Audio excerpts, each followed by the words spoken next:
I used to think the strange knocking on my bedroom window was just my younger brother trying to scare me. It started a few weeks ago, always at midnight, a soft yet persistent tap tap tap that could easily be mistaken for tree branches swaying in the wind. But last night, as I approached the window, ready to finally confront him, something caught my eye, a note pressed against the glass, illuminated by the pale moonlight. My heart dropped when I saw the words "Let me in," written in what seemed to be my own handwriting. It felt as if the night air itself had frozen, trapping me in a moment of chilling disbelief. The next day, I couldn't shake the unease that had settled over me like a second skin. I went to the library, hoping to distract myself, but instead, I found a book on local legends. One story, in particular, caught my attention, a tale of the doppelganger, a spirit that mimics people's appearances and handwriting to trick its victims. The legend was whispered to be true in our town, and I couldn't help but feel that the mysterious knocking was more than just a prank or an overactive imagination.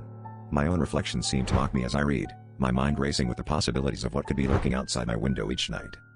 As night fell once more, I decided to set a trap. I placed a camera by the window, desperate to catch the perpetrator, or whatever it was, in the act. Midnight came, and with it, the familiar knocking.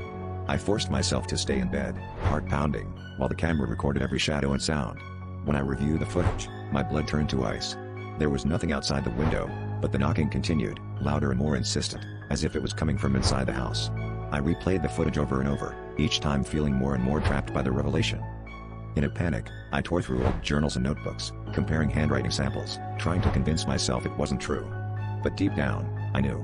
The note was undeniably in my handwriting, just as the legend foretold. The doppelganger had found me. With every knock, it was growing closer, wearing my face, knowing my secrets, and waiting for the moment I would finally give in to its unspoken demand. And now, as I sit here writing this, the knocks have started again, echoing through the empty halls of my mind. I fear that soon I will have no choice but to let it in.